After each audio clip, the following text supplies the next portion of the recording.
मोअज़्ज़िज़ वालिदैन, असातिज़ा किराम और प्यारे बच्चों, अस्सलाम वालेकुम। कैसे हैं सब? उम्मीद है आप सब खैरियत से होंगे। जी प्यारे बच्चों, कल हमने पढ़ा था अपना सबक इल्लामा मोहम्मद इकबाल रहमतुल्लाह अलैह। आज हम इसी सबक की मशक करेंगे, तो शुरू करते हैं अपनी मशक को। सवाल नंबर 1 है तफ़हीम। सवालात के मुख्तसर जवाबात तहरीर करें। नंबर 1, इल्लामा इकबाल रहमतुल्लाह अलैह कब और कहाँ पैदा हुए? तो इसका जवाब है इल्लामा इकबाल रहमतुल्लाह अलैह 9 नवंबर 1877 को सियालकोट में पैदा हुए। सवाल बे है इल्लामा इकबाल रहमतुल्लाह अलैह के वालिद का क्या नाम था? तो इसका जवाब है इल्लामा इकबाल रहमतुल्लाह अलैह के वालिद का नाम नूर मोहम्मद था। सवाल जीम है इल्लामा इकबाल रहमतुल्लाह अलैह ने आला तालीम किन दो ममालिक से हासिल की? इसका जवाब है इल्लामा इकबाल रहमतुल्लाह अलैह ने जर्मनी और इंग्लिस्तान से आला तालीम हासिल की। रे है उन्होंने अपनी शायरी के ज़रिए से क्या पैगाम दिया? तो इसका जवाब है इल्लामा इकबाल रहमतुल्लाह अलैह की शायरी की बदौलत मुसलमानों में आज़ादी का जज्बा पैदा हुआ। सवाल नंबर 2 है सबक के मुताबिक खाली जगह पुर करें। सूफ़ी नूर मोहम्मद की डैश की दुकान थी? में आएगा सूफ़ी नूर मोहम्मद की टोपियों की दुकान थी। बे है इल्लामा इकबाल रहमतुल्लाह अलैह को डैश साल की उम्र में स्कूल में दाखिल करवा दिया गया। तो यहाँ आएगा कि इल्लामा इकबाल रहमतुल्लाह अलैह को 5 साल की उम्र में स्कूल में दाखिल करवा दिया गया। जी, मिशन हाई स्कूल से इल्लामा इकबाल रहमतुल्लाह अलैह ने डैश का इम्तिहान पास किया। तो इसमें आएगा मिशन हाई स्कूल से इल्लामा इकबाल रहमतुल्लाह अलैह ने मैट्रिक का इम्तिहान पास किया। दाल एफ़ए का इम्तिहान इल्लामा इकबाल रहमतुल्लाह अलैह ने डैश से पास किया। तो एफ़ए का इम्तिहान आपने से पास किया। बराए असातिज़ा कराम, जो को मुख्तलिफ़ मशाइर के बारे में मुख्तलिफ़ मालूमात फ़राहम की जाएँ। इल्लामा इकबाल रहमतुल्लाह अलैह की शख्सियत और पाकिस्तान के क़याम में इनके किरदार पर रोशनी डालिए। बच्चों को उर्दू लफ्ज़ों, हिंसों और अदाद की सूरत में गिनती लिखना, पढ़ना और याद करना सिखाया जाए। तलबा को दिए गए मंजर को समझना और इसे अपने अल्फाज में बयान करने की मशक करवाई जाए। इल्म फ़ज़ल की वजह से मोहम्मद इकबाल रहमतुल्लाह अलैह को डैश कहा जाने लगा। इसमें आएगा इल्म फ़ज़ल की वजह से मोहम्मद इकबाल रहमतुल्लाह अलैह को इल्लामा कहा जाने लगा। जे है इल्लामा इकबाल रहमतुल्लाह अलैह का मज़ार डैश के मरकज़ी दरवाज़े के पास वाक़या है। तो इसमें आएगा इकबाल रहमतुल्लाह अलैह का मज़ार बादशाह मस्जिद के मरकज़ी दरवाज़े के पास वाक़या है। सवाल नंबर 3 है दुरुस्त जवाब का इंतखाब कीजिए। इल्लामा इकबाल रहमतुल्लाह अलैह पैदा हुए 6 नवंबर को, 9 नवंबर को या 7 नवंबर को? तो इसका जवाब है 9 नवंबर को। बे मिशन हाई स्कूल से इल्लामा इकबाल रहमतुल्लाह अलैह ने पास किया एफ़ए का इम्तिहान, बीए का इम्तिहान या मैट्रिक का?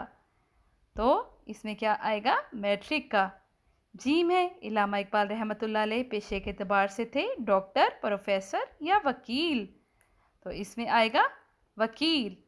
दाल है तसव्वुर पाकिस्तान पेश किया कायदे आज़म रहमतुल्लाह अलैह ने, इल्लामा इकबाल रहमतुल्लाह अलैह ने, लियाकत अली ख़ान रहमतुल्लाह अलैह ने?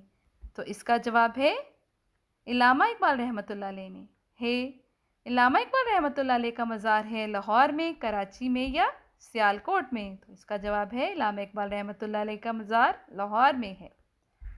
अगला सवाल है बाहमी गुफ्तगू। सवाल नंबर 4, आज़ादी क्यों ज़रूरी है? इस मौजू पर गुफ्तगू करें। तो इस मौजू पर आप आपस में गुफ्तगू करें कि आज़ादी क्यों ज़रूरी है, क्योंकि आप सब लोग जानते हैं कि आज़ाद होने की क्या क्या फ़ायदे हैं। सवाल नंबर 5, लफ्ज़ों का खेल। दर्जा ज़ेल अल्फाज को जुमलों में इस्तेमाल कीजिए। घराना, घराना का जुमला बनाएंगे सियालकोट में एक घराना आबाद था।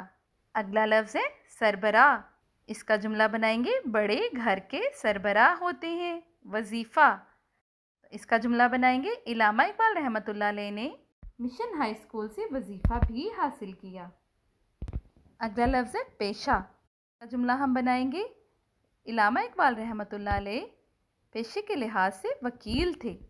अगला लफ्ज़ है तसव्वुर, तो इसका हम जुमला बनाएंगे इल्लामा इकबाल रहमतुल्लाह अलैह ने मुसलमानों के लिए अलग वतन का तसव्वुर पेश किया।